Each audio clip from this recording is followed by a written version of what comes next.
Hi, this is our last assignment for the class where we're talking about material from chapter 11 on culture and society.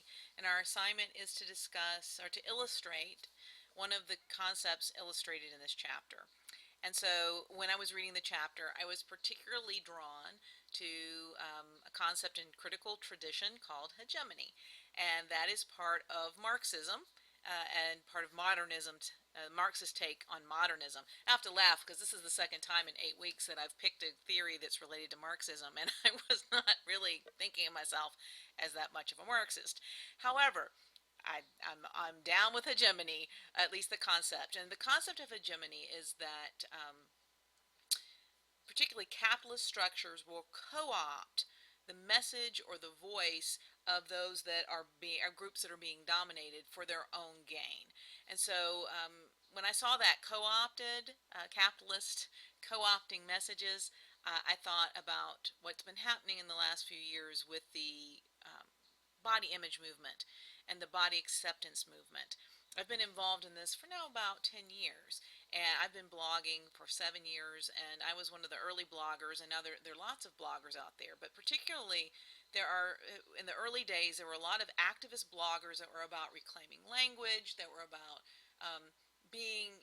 really taking steps to illustrate the activism. I did one that was pink post-it notes, and we went around and we left pink post-it notes on mirrors in stores, and just anywhere there was a mirror that said, you're beautiful, and love yourself just the way you are, things like that. It's about getting out and really creating something that would serve as a symbol of activism.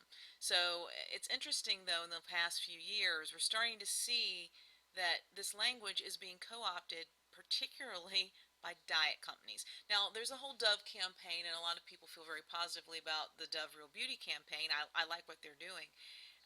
But they are co-opting language to sell, co-opting the language of body acceptance to sell something. I'm, I'm okay with that.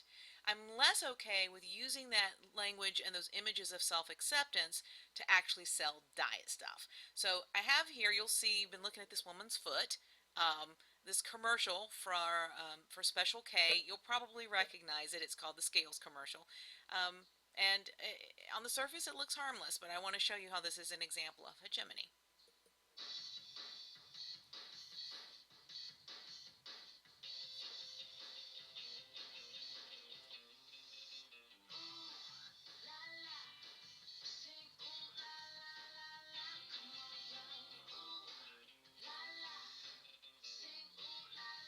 Take the Special K Challenge.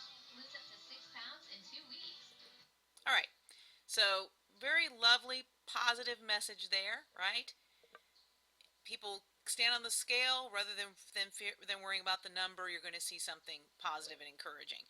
But how does it end? Lose up to 6 pounds in 2 weeks. I'm going to finish the video. Get your free, delicious, personalized plan at specialk.com. What will you gain when you lose? So clearly that's a diet commercial. What will you gain when you lose? Again, yay for spreading a positive message. This is a very, accept yourself, don't worry about the number, but still you need to lose weight. So interestingly enough, when I saw this, I thought, that seems strangely familiar. I'd like to show you where that came from. I've brought you over here to a website called Voluptuart, and this is actually called a yay scale, or a yay yay yay scale, and this was designed by a body activist named Marilyn Wan, and she was one of the earliest people who was sort of out there and calling herself a fat activist. She wrote a book called Fatso. She designed this scale, which you can buy, that if you'll see has, instead of numbers on it, positive affirmations. You look here, sexy, ravishing, cute, hot, lovely. Does this look familiar? Now, she didn't sell this concept to Special K. She had no idea when the first time the Special K commercial came out, someone sent her a message and said, hey, I think they've stolen your scale idea. She even investigated to see, since she has a trademark on the scale, if she had any sort of protections regarding intellectual property. She didn't. So basically Special K took this message that is designed to make women feel really good about themselves and are now using it to make women feel really bad about themselves. Just to drive home the point, I wanted to go to the main page of the website where you can buy the yay yay yay scale.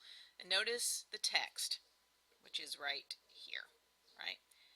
How would you feel if you stepped on the scale in the morning and it always gave you a compliment? You're perfect, you're gorgeous, you're hot. You'll never have another bad scale day with a yay scale. Thanks to the principles of quantum physics, a yay scale never lies. Conceived, designed, handmade, and signed by Marilyn Wan of Fatso fame. So they almost took the exact language of this body acceptance, body empowerment image and are using it now to sell diet products. So this is my example of hegemony. This is one of many. And I think that it behooves us to be educated consumers and to realize what the goal is of commercials, of advertising, of communication, and approach it in a way that we understand what the message that we're receiving.